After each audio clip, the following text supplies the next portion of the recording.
Shalom, shalom. Boa tarde. Hoje é dia 22 de outubro do ano de 2022. Hoje nós estamos no dia 27 de Tishrei, 5783. Estamos no sagrado dia do Shabat.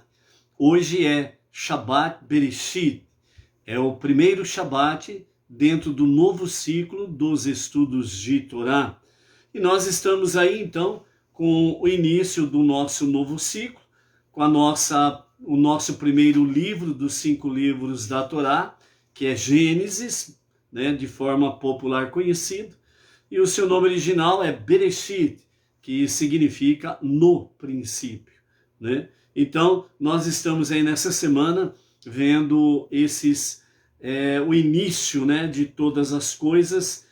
E hoje nós vamos fazer assim uma recapitulação, né, dessa nossa primeira paraxá, né, falando alguns itens, algumas coisas importantes, né, que nós precisamos aí recordar deste princípio para nós estarmos aí localizados dentro do princípio, no princípio, o princípio, né, dos estudos da Torá, ok? Vamos ver aí, né, algumas palavras do nosso Rebbe Menachem Mendel dentro desta realidade, né, bem como também vamos vendo aí aquilo que Rashi nos comenta com muita propriedade, né, de Bereshit, e alguns outros sábios do povo de Israel, ok? Temos aí diante de nós, né, o 7º dia da semana, o sagrado dia do Shabat. Então, todo Shabat, todo 7º dia da semana, nós temos diante de nós exatamente a conclusão, né, da paraxá da semana. Então, por isso, como nós estamos na nossa primeira porção, então nós vamos fazer uma recapitulação aqui mais rapidamente, ok? O nosso Rebbe Menachem Mendel, né, iniciando a nossa palavra de hoje, ele nos fala com referência, né, nenhum mundo. Lembrando que nós estamos aí de fato, né, dentro do princípio, no princípio, Bereshit, e nós estamos vendo a obra da criação, né? E dentro dessa questão, a obra da criação, agora o nosso Rebbe fala nenhum mundo, né? Então, nós vimos alguma coisa semelhante nesta semana, não é verdade? Que o mundo não é o que aparenta ser, né? Então, nós precisamos estar conectados com essa realidade, né? Para que nós possamos estar aí bem alicerçados dentro da nossa palavra, né? Então veja bem o que o Rebbe fala. Não existe mundo, não existe um conjunto de objetos que seguem regras rígidas, nem uma grande máquina que segue procedimentos precisamente ordenados. Nada concreto, nenhum material a partir do qual tudo é feito. Não existem coisas, só acontecimentos, ideias acontecendo. Tudo não passa de palavras, de uma história sendo contada por seu autor. A música do Maestro Supremo, seguindo sua própria partitura, tocando-a a seu modo, vivendo nas nuances, nos pequenos detalhes de expressão, distorcendo as notas a seu bel prazer, às vezes modificando-as completamente, como se quisesse lembrar a plateia: a partitura é minha, eu sou o compositor, posso fazer o que quiser. O que só torna tudo muito mais magnífico quando ele toca de acordo com as regras. Na conclusão, o Rebbe diz: não há nada além dele, né? Então, vejam bem aí, né, o ensinamento do nosso Rebbe Menachem Mendel, né, o líder máximo da nossa geração, nos falando sobre essa questão, né, nenhum mundo, né? E nós vimos aí no princípio da nossa paraxá da semana, o início dos novos estudos, né, do novo ciclo dos estudos da Torá, que Bará significa criou, e um sentido adicional a Bará é fora, e depois nós vimos aí Bará em conexão com Bari, que Bari significa saudavelmente, ok? Então, Bará, Bari, né, criou para fora de forma saudável. E é exatamente aquilo que nós precisamos estar aí em conexão. Nós vimos aí durante a semana que depois do pecado do ser humano, né, o pecado de Adão, como se, podemos assim dizer, né, como uma cortina, uma película, né, ou uma brisa, né, tensa, né, e intensa, ela caiu sobre o mundo, né? Então este véu, resumindo todas essas palavras, então este véu que caiu sobre o mundo do princípio, no princípio que Deus criou, e quando chegou de fato, né, no sétimo dia, ele viu que era muito bom, né? Então, depois do pecado do ser humano e ele ser expulso do Gan Eden, né, então esse véu, né, caiu sobre o mundo real.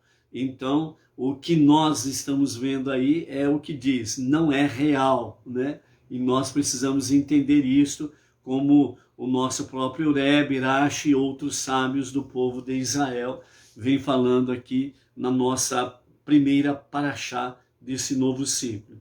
E é nesse sentido que o nosso Rebbe Menachem Mendel, o justo da nossa geração e o líder máximo da nossa geração, vem trazer para nós exatamente essa questão, né?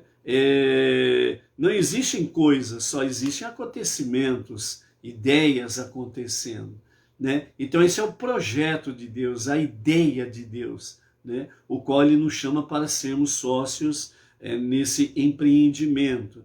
Mesmo dentro desse contexto, né, o nosso Rebbe diz que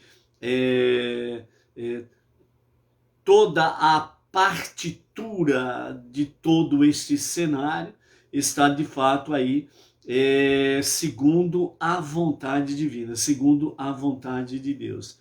Então, as coisas, né, ele faz acontecer para que realmente, né, a sua partitura, ou seja, o seu script seja seguido. E mesmo assim, ele não interfere no livre-arbítrio do ser humano. Então, o que ele faz acontecer são ideias e acontecimentos, para que possa ajudar o ser humano a refletir sobre ideias e acontecimentos, para realmente ele poder analisar, fazer a sua introspecção e decidir, né? Então, por isso, amados, ser omisso, isentão e companhia limitada está fora de cogitação, né? Então, ideias e acontecimentos Deus faz acontecer, aparecer, surgir, para que o ser humano possa analisar e, de fato, tomar conhecimento e tomar a sua decisão, né? Obviamente, ele quer que nós venhamos tomar decisões à luz dos seus olhos, à luz da sua Torá, né? Então, por isso, nós vimos aí em Devarim, Deuteronômio: eu coloco diante de vós o bem e o mal, a vida e a morte. O conselho que ele dá é: escolha, pois, a vida para que viva bem tu e a tua família. É o conselho que ele dá, é a orientação que ele dá. Mas o livre arbítrio que ele concedeu ao ser humano, é o ser humano que vai decidir se ele quer o bem ou o mal, se ele quer a vida ou a morte. E aquilo que ele escolher é as consequências naturais da sua escolha, ok? Por isso que o nosso objetivo aqui é orientar, né, para que as pessoas possam, de fato, compreender aquilo que deve ser a decisão melhor que deve ser tomada, né? Então vejam bem que o nosso Rebbe Menachem Mendel, ele diz assim: tudo não passa de palavras de uma história sendo contada por seu autor, né? E o tema que nós temos para hoje é exatamente o Shabbat Bereshit, que é o primeiro Shabbat dentro do novo ciclo, né?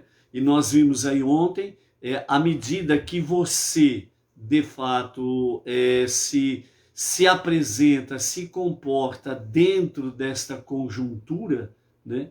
É exatamente o que vai te seguir durante todo o ano 5.783, ok? Então, amados, dentro desse aspecto aí, o que nós temos diante de nós na nossa breve recapitulação, ok? Nós temos aí, de fato, Bereshit, né, dentro da composição hebraica, né? Então começa com a letra Bet e não com Aleph, né? E por quê? Porque a palavra Arirá, que significa maldito, ela começa com Aleph. Enquanto que a palavra bênção, né, no hebraico, que é Berahá ou Brahá, né, ela começa com Bet. Então, esta é o agrado de Deus, né? No princípio, realmente ele fazer a criação para ser uma bênção para o ser humano, ok? Então, é por isso que nós precisamos bará, criou, para fora, e bari, saudavelmente, ou seja, precisamos trazer, externar, de fato, como que falam? A criação de forma saudável, né? Então, por isso que é importante que nós, de fato, estejamos, como diz o nosso Rebbe, analisando todo o script, toda a palavra que procede do script de Hashem, para tomarmos as decisões corretas, ok? Outra coisa que nós vimos aí durante a semana, segundo os nossos mestres do Hassidismo, no princípio a terra era totalmente desolada.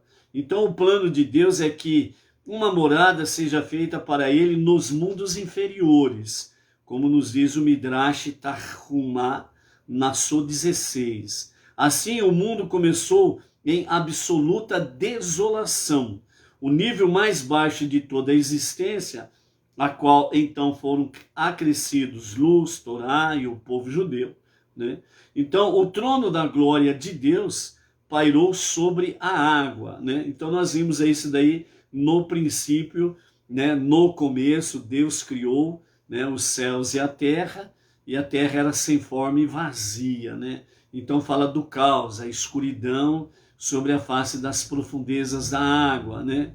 E depois nos fala sobre a questão que o Espírito da glória de Deus se movia sobre a superfície da água. Então esse trono da glória de Deus que pairava sobre as águas, né, ao comando divino da exalação, os nossos mestres, os nossos sábios, disseram que esta exalação, ela de fato refere-se ao espírito de Mashiach, né?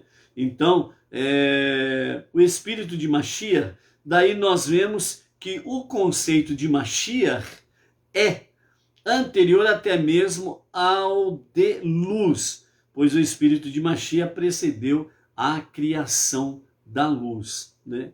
Então, segundo os nossos mestres da Kabbalah, né, a glória de Deus que pairou sobre as águas, explica que o propósito da criação é elevar, né, 288 faíscas divinas que estão presas dentro do mundo físico. Este número está implícito na palavra pairou, né?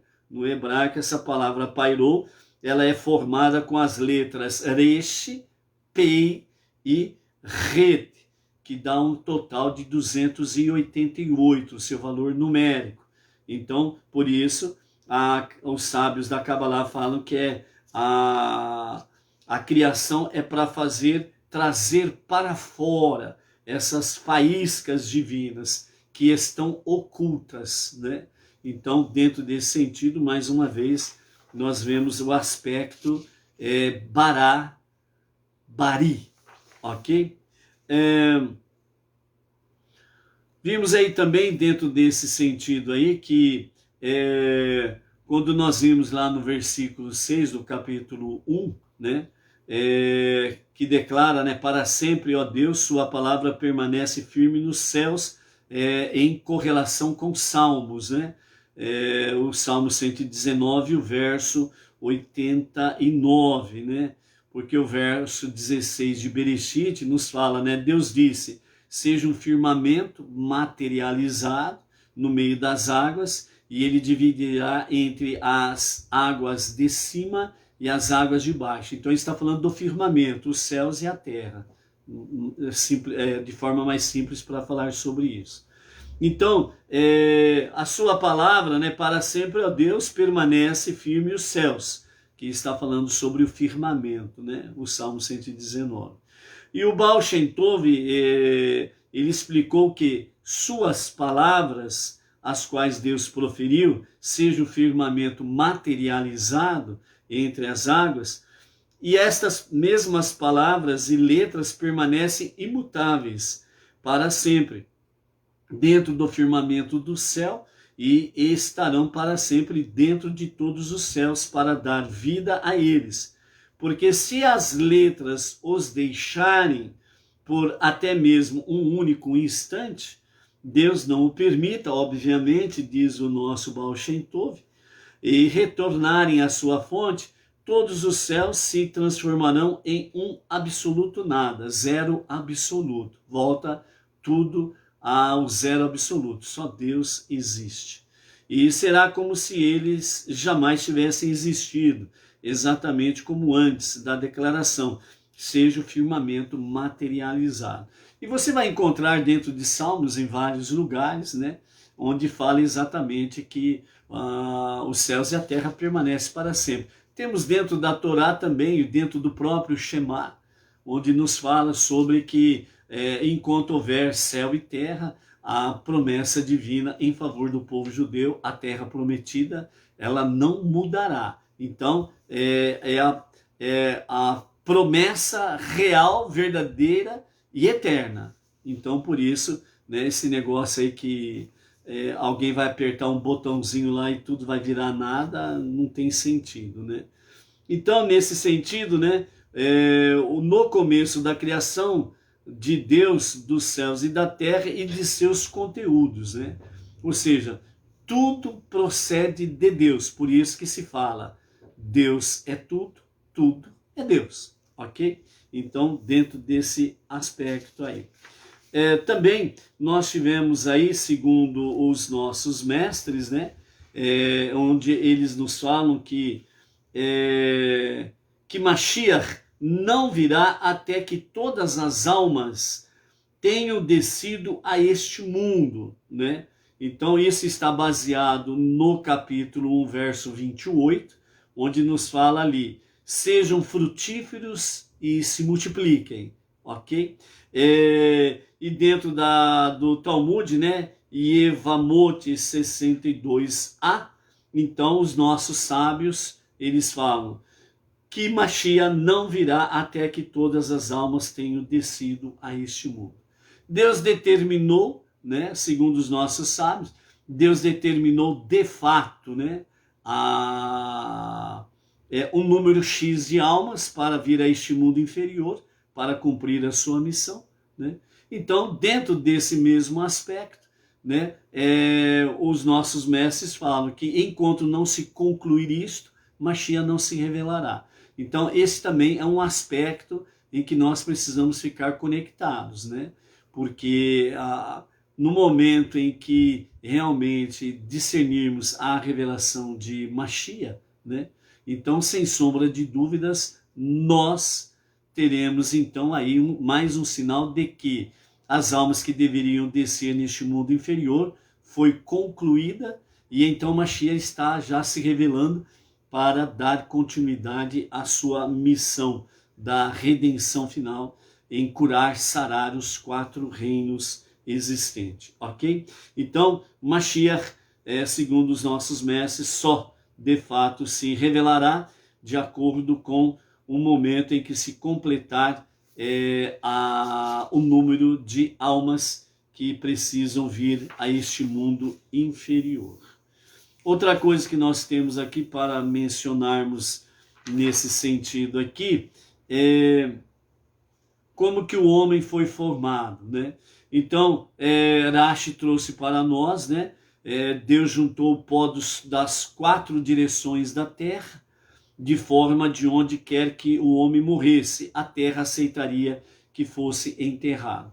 Então aqui Rashi, ele traz para nós que Deus, ele pegou de todos os 4 ventos do planeta porções de terra para poder formar aquele boneco de terra antes de soprar nas suas narinas o fôlego de vida, e aí passou a ser alma vivente. E nesse sentido, então, fala que o entendimento, a vontade divina nesse sentido é que o ser humano, em qualquer lugar, de norte a sul, leste a oeste, que viesse a falecer, o seu corpo retornaria realmente à terra, né? Em qualquer lugar ele retornaria à terra, né? E também, né, os nossos mestres falam que, além dele pegar dos 4 lugares, ele também pegou uma porção de terra onde no futuro seria construído o Beit HaMikdash também, né, em Jerusalém, a capital eterna e indivisível de Israel. Então, temos essa questão quando o homem foi formado.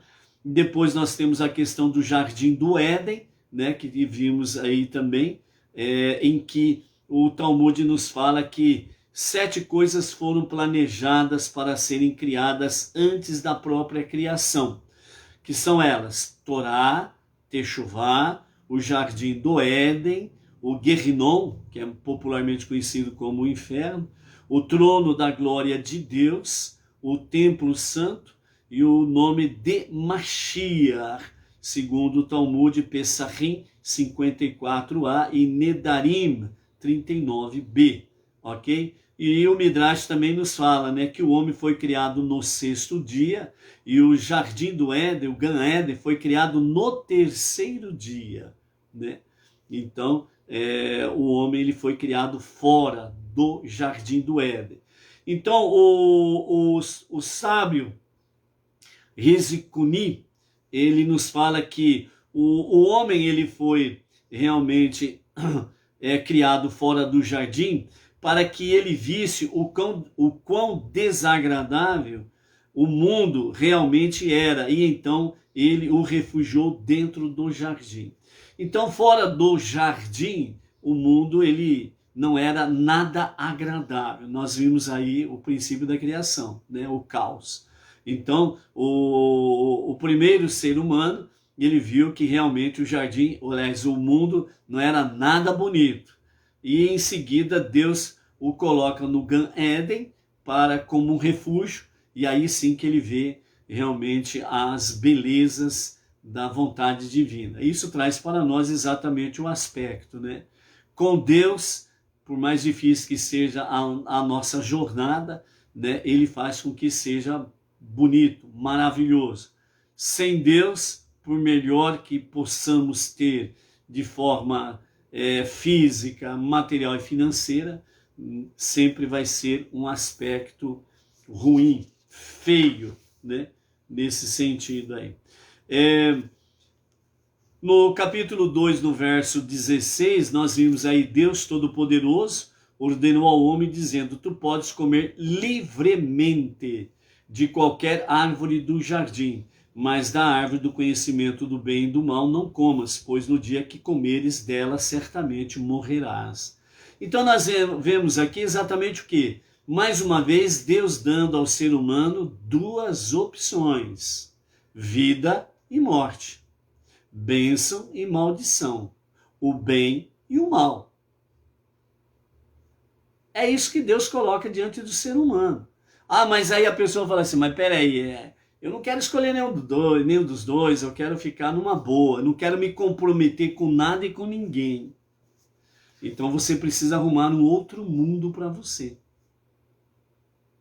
Aí você precisa ser mais poderoso do que o único Deus, o único Criador, o único Salvador, e criar um universo para você. Ah, não me comprometo, não quero me envolver entre o bem e o mal. A nossa vida é feita de opções.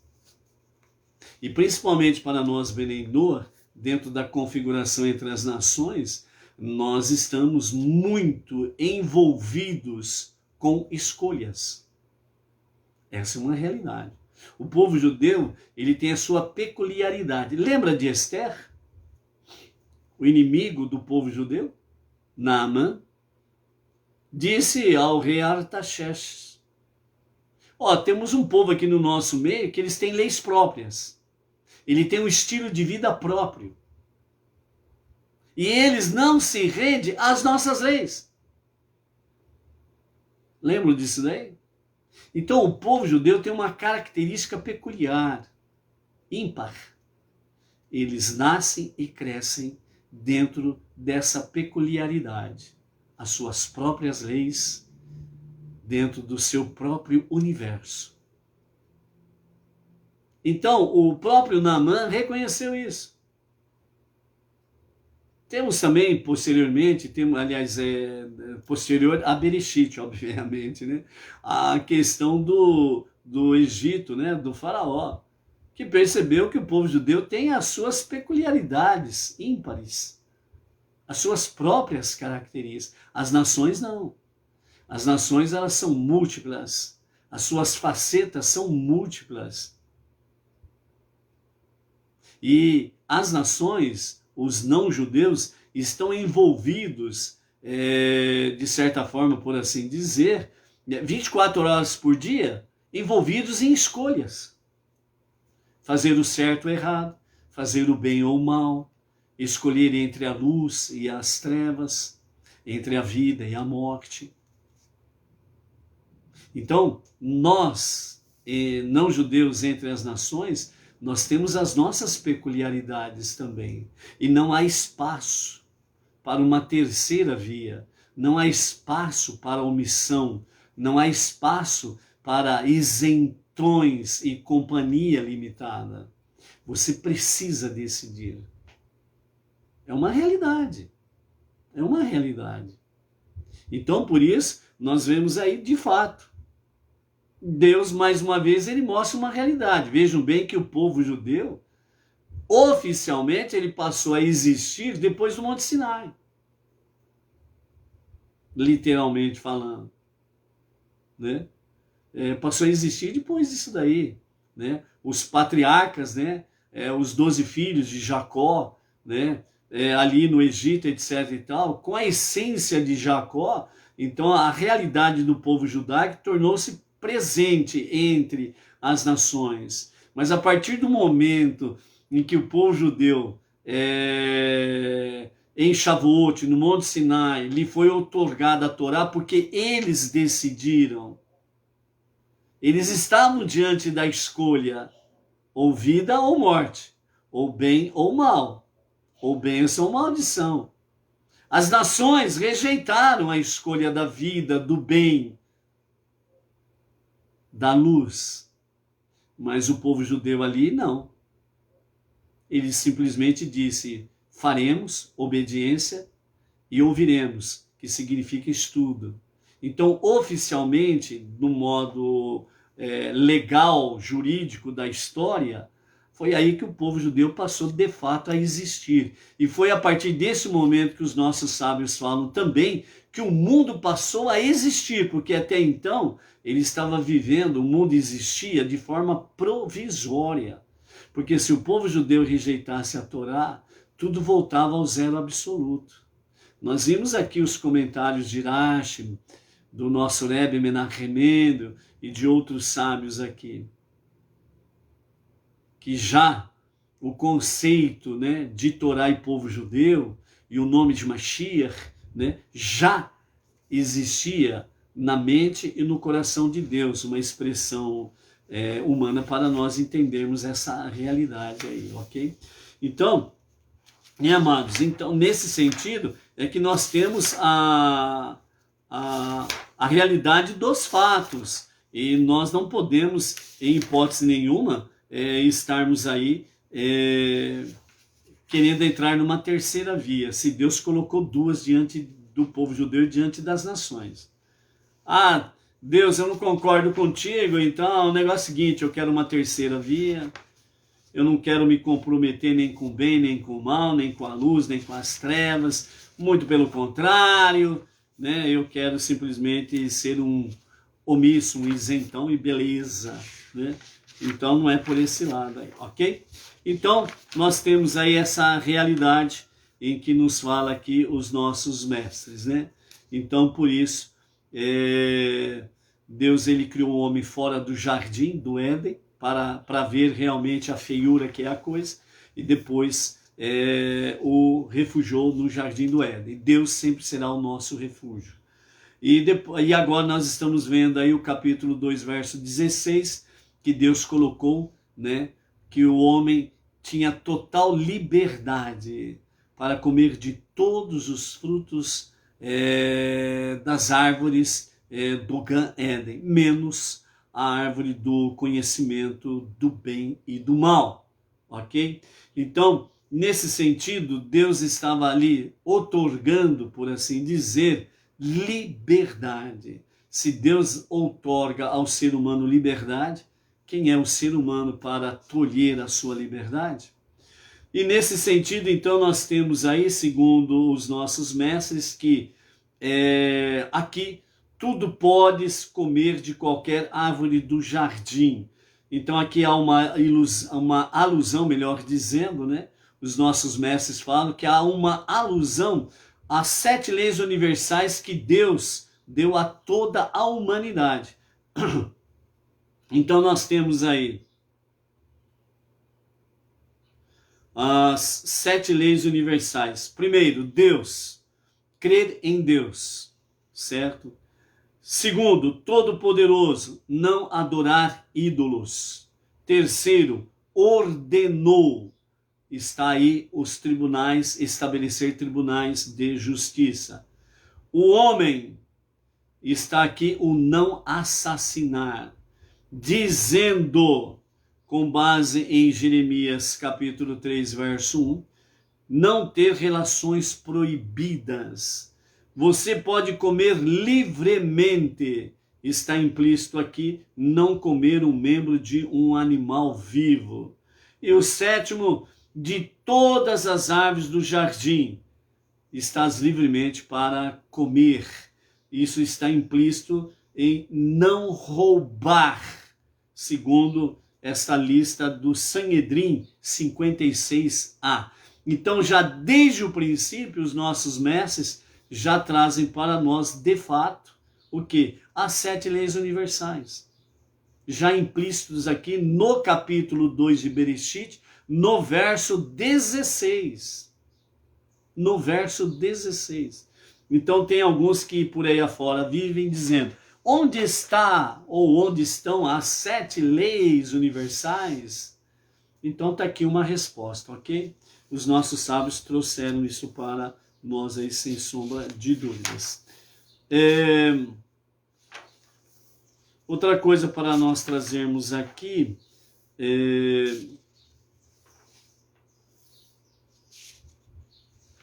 vamos lá. Ok.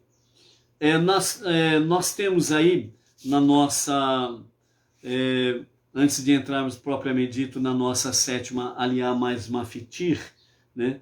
Nós temos aí a questão das as gerações, né? Ou os descendentes de Adão. Então os nossos mestres do Hassidismo, eles trazem para nós, com referência às gerações do homem, todos são descendentes dos filhos de Adão e Shet, tendo em vista que os descendentes de Caim desapareceram. segundo Rashi, capítulo 4, verso 24. Né? Então, dentro da sabedoria racídica, todo ser humano começou com Adão e Shet, porque os descendentes de Caim desapareceram. Shet representa assim a qualidade de homem de fazer e conduzir o mundo, o tikkun, né, para corrigir. Caim, por outro lado, é o indicativo da tendência do homem a lutar consigo mesmo, trabalhando o seu lado mais obscuro em busca da perfeição pessoal, o tohu, o caos, né? Shet foi direcionado para o mundo, Caim direcionado para dentro de si mesmo. Então vejam bem os opostos de um e de outro, né? Shet foi direcionado para o mundo, ou seja, para as nações, e Caim direcionado para dentro de si mesmo, né? Para dentro do seu eu. Então a pergunta que os mestres do Hassidismo traz é: qual é o caminho correto? Presumivelmente, Shet está certo, pois vemos que os seus descendentes prevaleceram, enquanto os de Caim não. Porém, a orientação exterior para o mundo de Shet não era totalmente correta, pois até mesmo uma pessoa que almeja melhorar o mundo ao seu redor também precisa se esforçar para alcançar a perfeição pessoal em sua própria vida. Então, quer dizer, todo Benei Noah que se propõe realmente a corrigir o mundo para ser a moradia de Deus, ele precisa começar a corrigir a si mesmo. Então, essa mudança, ela precisa começar primeiro no nosso interior. A mundanilidade precisa ser equilibrada com interioridade, sua produtividade combinada à piedade, né? Então, dentro dessa questão de orientação exterior do mundo de Shet, né, não era totalmente correta. Então,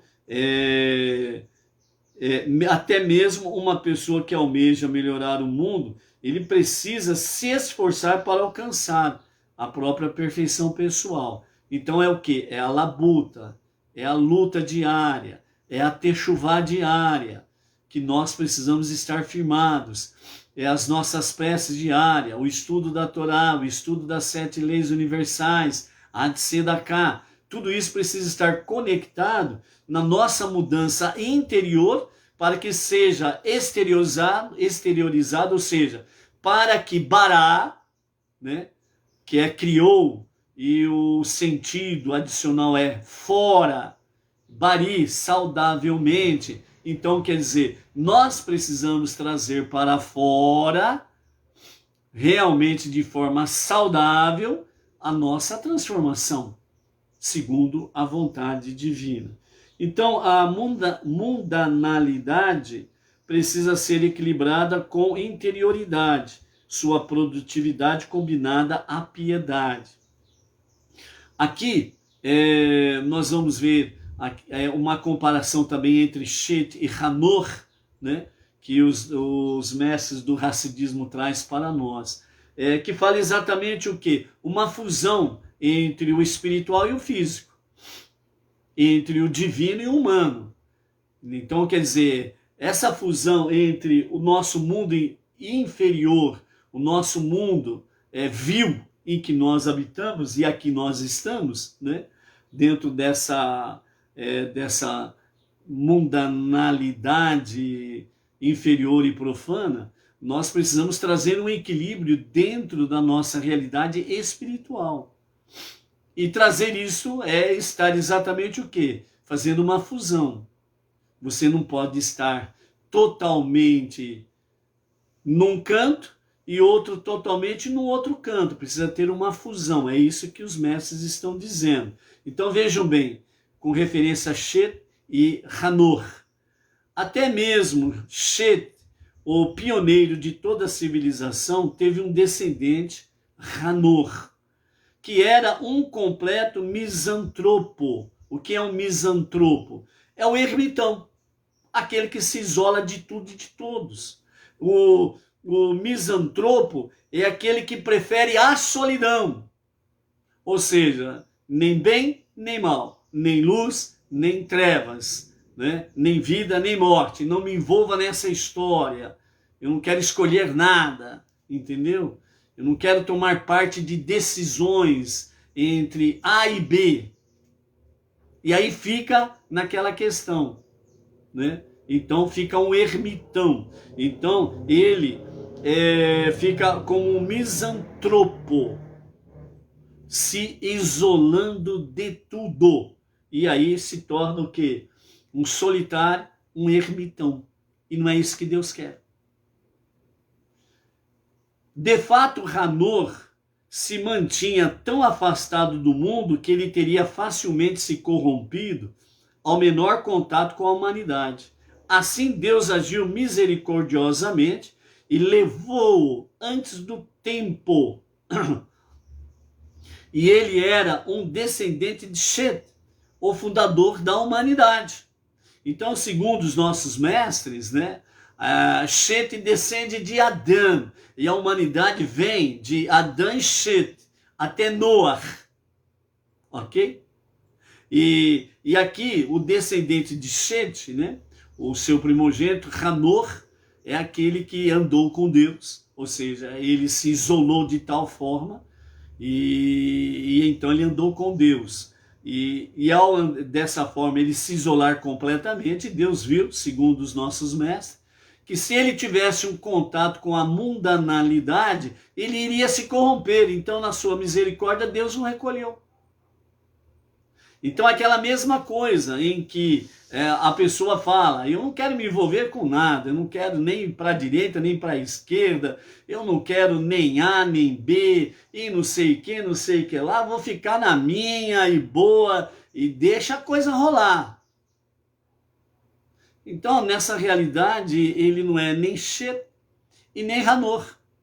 Ele não está entendendo a fusão que Deus quer que nós tenhamos, com principalmente nós, Bnei Noach, entre as nações, exatamente nós estarmos entre as nações com a sua mundanalidade, certo? E com as suas coisas pertinentes, mas sem se corromper, sem se contaminar.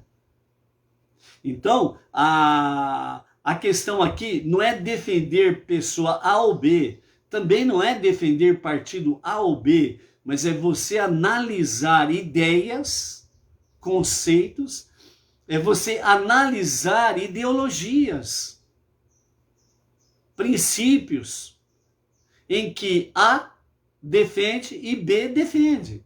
E aquele que mais se aproxima das 7 leis universais, entre as nações, obviamente, né, que para o povo judeu e os seus governantes é uma outra história, não temos que nos envolver com isso, mas nós entre as nações temos. Então é a questão de você analisar propostas, ideias, ideologias, né, princípios, valores, etc. e tal. E aquele que se aproxima mais realmente da realidade bíblica, né, para governar uma nação, por exemplo, né, que as nações precisam ter governantes, senão vira um caos completo, não é verdade? Né? Já tendo vira um caos, imagine se não tiver, aí piora a coisa, não é verdade? Então, por isso, Deus nos deu inteligência, para podermos discernir as coisas, ok? Então, aqui dentro desse aspecto, né, Shet e Hanor traz para nós uma mensagem aí, exatamente do ponto de vista dos nossos mestres do hassidismo. A qualidade de Shet dentro de nós e a exterioridade e a ambição deve abrigar em seu interior a qualidade de Hanor, introspecção e devoção. Ou seja, Deus ele colocou dentro do ser humano exatamente o quê? Qualidades de Shet e qualidades de Hanor. Ou seja, em Shet, a exterioridade e a ambição, a busca. E, ao mesmo tempo, as qualidades de Hanor, que é a introspecção e a devoção. Ou seja, é o divino e o humano. É o espiritual e o físico. Fusão, para ter o quê? Equilíbrio. Essa é a questão. Então deveríamos cumprir as mitzvot para nos tornarmos pessoas melhores, porque esta é a vontade de Deus. E desse modo, asseguramos que o Shet dentro de cada um de nós nos dê lugar ao ocasional Hanur, que é exatamente o que é introspecção e devoção. Por isso que o Benei Noach, ele está envolvido diretamente com o mundo, com as nações. Por quê? Porque você vai trabalhar num ambiente que é o oposto à sua fé. Você vai para a escola que é o oposto à sua fé. Você convive com pessoas, mesmo familiares que não estão no mesmo monoteísmo com fundamento judaico e orientação rabínica, certo? Que é oposto à sua posição de fé. Ah, não, agora eu vou abandonar minha família, eu vou deixar minha família para lá, porque eles não estão na mesma jornada que eu. Ah, eu vou abandonar o serviço, porque lá no serviço lá, mas aí, né, nego não abandona, né? Dá uma de ermitão, se isola da família, de tudo e de todos, mas no trabalho não, né? Tem salário, né? Entendeu? Então, se houver um desequilíbrio, decisões são deturpadas. Seja sábio, seja inteligente, ok? E aí então nós chegamos realmente na nossa palavra final da nossa paraxá da semana, a 7ª leitura, onde nós temos a continuidade dos descendentes. Aí nós temos a questão no capítulo 5, verso 25, e nós vamos até o capítulo 6, né? E o verso 8, que encerra a nossa paraxá da semana. Então, Matusalém viveu 187 anos, ele teve um filho, Lemer.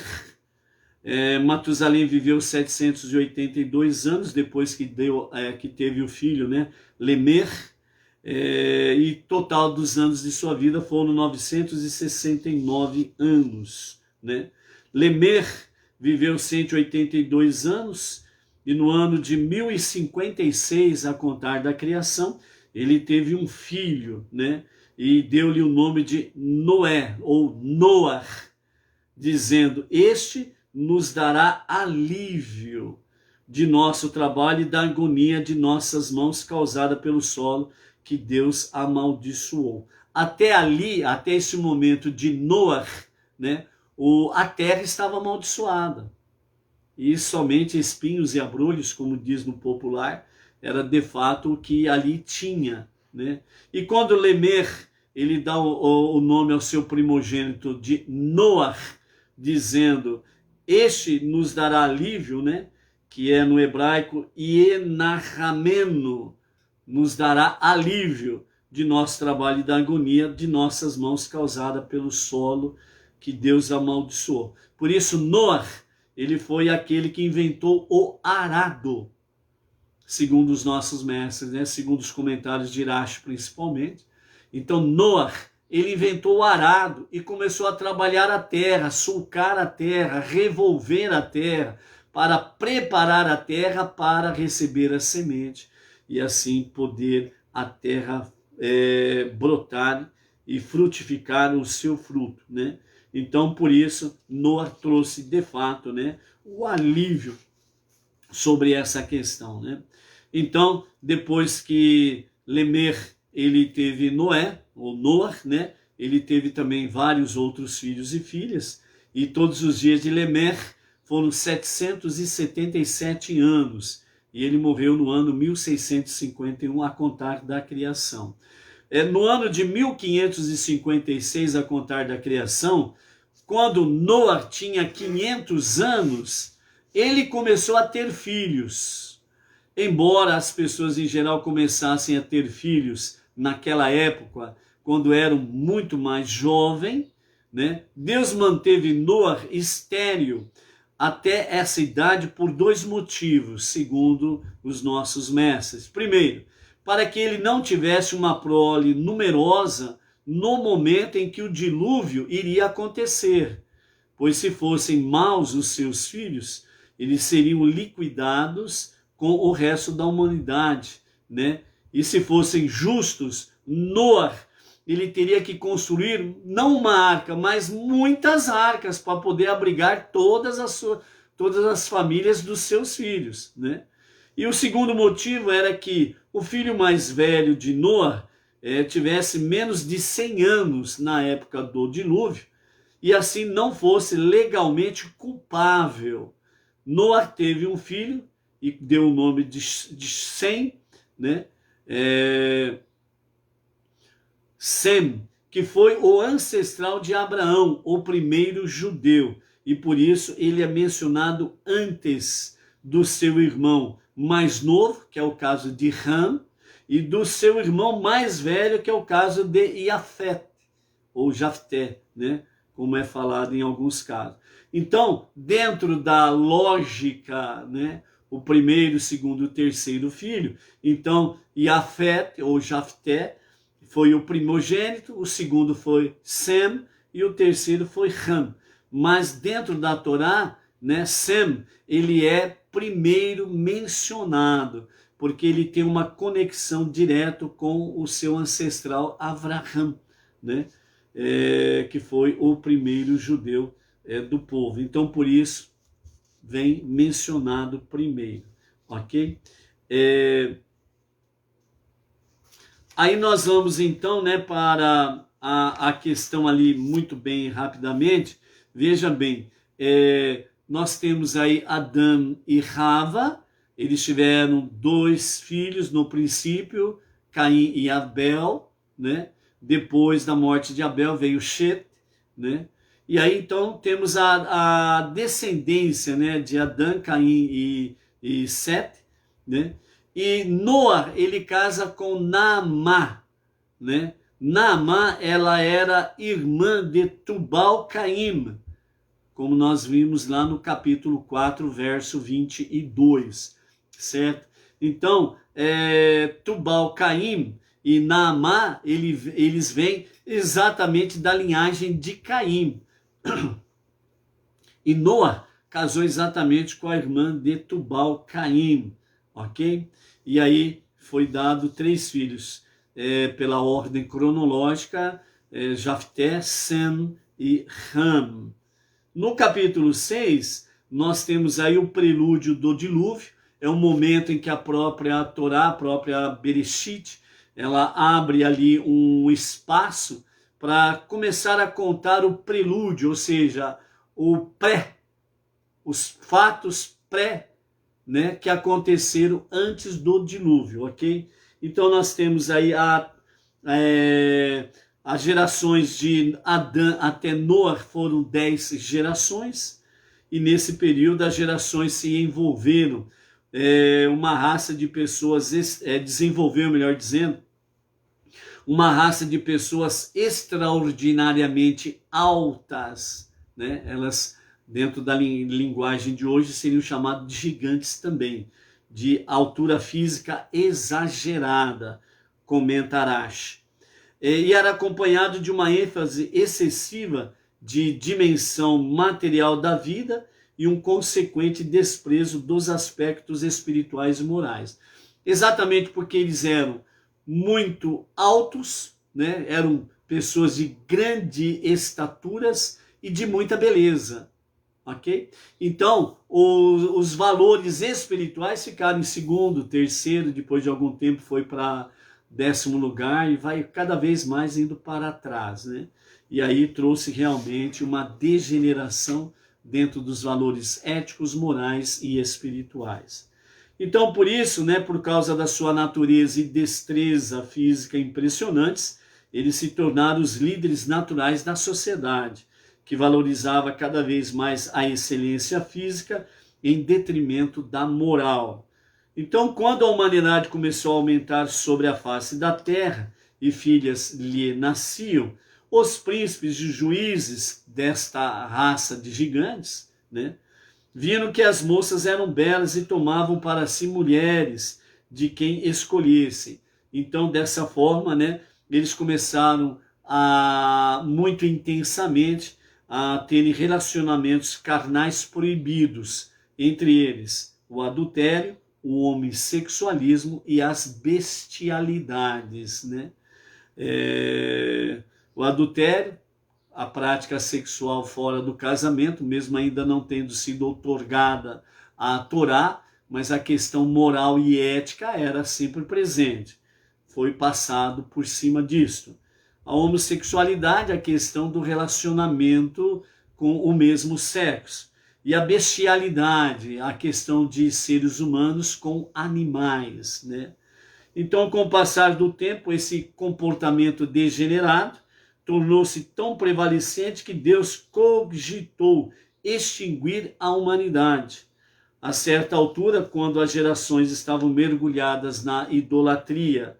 Então, 2 anjos, segundo os nossos mestres, Shamhazai e Azael, aproximaram-se de Deus e questionaram Deus, né? Senhor do universo, acaso não te dissemos, quando criaste o teu mundo, que não deverias criar o homem? Extermina a humanidade. Então Deus respondeu, sim, mas o que será do meu mundo depois que eu exterminar a humanidade? Então eles disseram, Senhor do universo, teríamos satisfação em possuí-lo. Deus argumentou, sei que se habitardes na terra, a má inclinação vos dominará, e vossa conduta será ainda pior que a dos seres humanos. Então os anjos replicaram, dá-nos permissão para residir com tuas criaturas agora, e verás que santificaremos teu nome. Então Deus assentiu e disse, ide e habitai com elas, as criaturas humanas. Os anjos assumiram a forma física de gigantes, muito mais altos do que a própria raça humana naqueles dias, e imediatamente já se corromperam, não teve muito tempo. Bateu o pé na terra, bateu o pé no participar com este mundo, e o primeiro contato com os seres humanos, a vaca foi para o brejo. Imediatamente eles foram corrompidos pelas mulheres formosas do mundo, sem conseguir controlar os seus impulsos. Eles também tomavam noivas da câmara nupcial para terem relações carnais com elas antes dos seus noivos, além de manterem outras relações carnais proibidas, adultério, homossexualismo, bestialidades, e os seus filhos cresceram e se tornaram gigantes como eles. Por causa da depravação, a humanidade aos poucos perdeu a imagem divina e assim foi privada da proteção que esta lhe fornecia frente aos animais. Então as pessoas dessas gerações tinham agora que defender-se dos ataques de animais selvagens que anteriormente esses mesmos animais, né, tinham receio, medo dos seres humanos. E a partir de então, eles perderam todo o medo dos seres humanos. Então, no ano 1536, a contar da criação, a situação chegara a tal ponto que Deus disse, meu espírito não continuará a deliberar sobre a humanidade eternamente, uma vez que ela é só carne e, não obstante, comporta-se com arrogância. Decreto que ela terá 120 anos para arrepender-se, e se não o fizer, eu a exterminarei.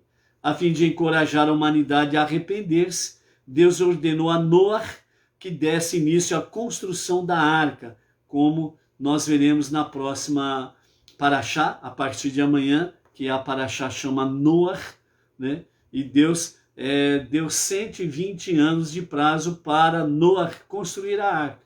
O prazo que Deus deu para a humanidade fazer techuvá.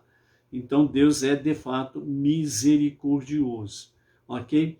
Então, né, dessa forma, os príncipes e os dominantes naqueles dias, pervertidos da raça de gigantes, foram conhecidos como os caídos, né? Não é aquele negócio que o anjo caiu, pabum, escorregou lá no céu e caiu com o cara aqui na terra, ou tropeçou no degrau da escada lá no céu e veio dar com a cara aqui na terra, nada disso. Então, eles ficaram conhecidos como os caídos, que significa caíram foram exterminados e também levaram outros a cair, isto é, ser exterminados por causa dos seus delitos. Ou seja, eles caíram da divindade, eles caíram da presença divina, eles caíram daquilo que era ético, moral e espiritual nos seus níveis bons e excelentes. Eles caíram destes níveis, certo? Então é isso que significa. Então, por causa dos seus delitos, dos seus crimes, eles caíram de toda a espiritualidade. Eles estavam na terra naqueles dias primordiais, ou seja, nos dias de Enosh, dos primeiros descendentes de Caim. Embora tivessem assistido à inundação parcial do mundo, não deram atenção ao aviso e persistiram na maldade. Não quiseram o bem, permaneceram na maldade. Porque esses príncipes e juízes continuaram a manter relações com quaisquer mulheres que lhes aprovessem e tiveram filhos com elas, nos quais inculcaram seus hábitos perversos. Esses príncipes foram os poderosos e rebeldes de antigamente, homens cuja depravação era indicada por seus nomes, que expressavam sua filosofia e modo de vida antidivinos. A idolatria e os excessos carnais, tanto dos gigantes angelicais, que tomaram a forma humana e vieram coabitar entre os humanos, como dos príncipes e juízes dos gigantes mortais, impeliram-nos a desrespeitar também o direito da propriedade. E assim os alicerces da sociedade, honestidade, integridade e justiça, foram minados e substituídos pelo quê? Desonestidade, corrupção e roubo. Qualquer semelhança não é mera coincidência, são realidades, são fatos. E aí você diz que não escolhe nada, que não decide por nada. Está aí. Como que você vai apoiar ideologias, ideias, planos de governo de pessoas que estão envolvidos com desonestidade, corrupção e roubo? Você vai ajudar a corromper o mundo. Você vai ajudar realmente a trazer desonestidade e injustiça. Você vai contribuir para que as pessoas percam liberdades individuais e civis e religiosas. Você vai contribuir para que a decadência moral, ética e espiritual seja uma realidade no meio da sua sociedade. Nós estamos numa luta para transformar o mundo para ser a moradia de Deus. Por isso, o sábio Salomão disse: quando um justo governa, o povo é feliz. Quando um corrupto governa, o povo chora e sofre. Não precisa ser muito inteligente para entender essas coisas. E dessa forma, então, esse comportamento transformou o mundo em um lugar incivilizado e pavoroso para os habitantes. Para você entender o mundo, um lugar incivilizado e pavoroso para os habitantes, é só você fazer uma análise nos países vizinhos, nosso aqui, e você vai entender o que é incivilizado e pavoroso para os seus habitantes. E o momento final da nossa leitura, versos 5 e 8 do capítulo 6, diante de tudo isso, depois do período de 120 anos de espera, Deus viu que era grande a maldade do homem na terra, e que todo impulso dos pensamentos de seu coração era só para o mal o dia inteiro. Você tem nós, Benenor, que temos compromissos civis para ir e eleger os seus mandatários, você tem aí diante de você realmente a questão daqueles que praticam o mal o dia inteiro. Se você apoia, você é coautor nas criminalidades que por aí afora são cometidos, ok? Então, dessa forma, Noé achou graça aos olhos de Deus. Ele e sua família eram justos, e então Deus os escolheu para que sobrevivessem ao dilúvio iminente e assegurasse a sobrevivência das espécies animais condenadas e posteriormente regenerassem a humanidade. Dentro desse sentido, o nosso Rebbe Menahem Mendel, na mensagem final, diz: a exemplo positivo dado por Hanor, a humanidade continuou em sua espiral descendente de degeneração moral. Finalmente, Deus percebeu que existia apenas um remédio possível: recomeçar tudo de novo. Deus viu quão grande podia ser a maldade da humanidade. Quando Deus viu o estado moral da humanidade, ele não expressou imediatamente sua decisão de destruir o mundo com um dilúvio. Somente depois que ele encontrou um meio de permitir à humanidade sobreviver, isto é, por meio de Noé, é que ele anunciou a sua decisão. Isso porque a partir do momento que uma ideia desce do pensamento e é manifestada através da fala, a sua realidade começa a ficar mais concreta e, portanto, mais difícil de ser revogada. Então isso significa o seguinte: palavra dita não tem como voltar mais. Você deu a luz. Então por isso que o Rebbe está dizendo isso. Então a palavra falada, a palavra mencionada, a sua realidade começa a se efetivar, seja para o bem ou seja para o mal. Do mesmo modo, deveríamos estar atentos ao poder extraordinário da nossa fala. Ao realizar uma avaliação negativa sobre alguém, mesmo que tal pessoa nem saiba o que fizemos ou o que falamos. Ao falar tal coisa, já estamos reforçando inconscientemente suas características negativas e tornando mais difícil para essa pessoa livrar-se delas. Então vejam bem, amados, que aqui, quando nós entramos dentro do aspecto de envolver-se com a mundanalidade das nações, nós estamos falando sobre ideias, ideologias, nós falamos sobre princípios, né, e valores, não pessoa A ou pessoa B. Nada impede que pessoa A e pessoa B, numa manhã, façam uma verdadeira techuvá e venha realmente convergir para Deus para um verdadeiro e genuíno arrependimento, uma mudança radical de vida e estar à luz dos olhos de Hashem e da sua Torá, das 7 leis universais. Baruch Hashem por isso. Mas nós não podemos deixar de analisar os conceitos, as ideias, as palavras ditas, né? Para que nós possamos analisar o quê?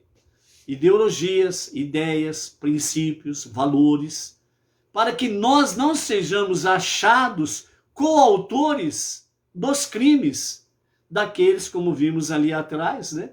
Daqueles que fazem o mal diariamente, 24 horas por dia. Entendeu? Então essa é a questão que nós precisamos estar atentos. Então devemos, portanto, pensar 2 vezes antes de expressar um juízo negativo sobre alguém. Em vez disso, precisamos sempre procurar fazer comentários positivos e construtivos sobre os demais. Esta atitude reforça as características positivas das pessoas e as conduz a uma maior elevação espiritual. Então, por isso que é importante nós sabermos decidir. Se você decide de forma negativa, esta influência negativa vai levar aquilo que esta geração, os pais foram passando para os filhos. O quê? Péssimos e negativos valores, exemplos de corrupção, de bestialidades, de relações proibidas. Você quer ser coautor disso? Então essa é a questão, é você ver ideias, princípios, ideologias, valores, e você decidir. Então esta é a orientação, ok? E vejam bem que a palavra, ela nos orienta sobre todos os aspectos da nossa vida. Deus, ele não tira você do seu habitat e joga no deserto para ser um ermitão. Aliás, ele proíbe isso, que nós vimos aqui o caso de Hanor. O ermitão, o isolamento. Como que vamos transformar o mundo para ser a moradia de Deus se nós nos isolarmos? Se nós formos isentões? Vejam bem que os políticos dos Estados Unidos, através do Congresso Nacional e através do seu presidente, anualmente, eles renovam o Dia da Educação com um decreto político dedicado ao nosso Rebbe Menachem Mendel. Então, por isso que é importante nós estarmos nesse envolvimento de forma positiva, construtiva. E você só pode fazer isso você escolhendo pessoas melhores e não as piores. Onde você tem liberdade de expressão, de fé e etc e tal. Entendeu? Vai nos países onde impera a ditadura. Não há liberdade de expressão de pensamento e muito menos de fé, de religiosidade. Entendeu? Então é isso daí, amados. Encerramento do nossa primeira paraxá, né? Obviamente, com Noah, as coisas vão se complicando cada vez mais. Por isso, volto a falar, palavras fortes, não assista. Não é para qualquer um. E pode ver, quem arrepia o pelo é cabrito. Pula que nem não sei o quê. A verdade é contundente. E por isso, esse caminho são para os corajosos, os ousados. Seja você forte, seja você luz, seja você ousado para realmente transformar esse mundo, para ser a moradia de Deus. A nossa Havidalá acontecerá hoje às 18 horas e 49 minutos. 18 horas e 49 minutos é a Havidalá, né? A separação do 7º dia para os 6 dias comuns, ok? Então, por isso, vamos em frente. Uma nova paraxá temos pela frente. Noah tem muito a ver conosco. Ai, meu Deus do céu. Está preparado? Vai aguentar o tranco? Vamos em frente. Shalom, shalom. Shabbat tov.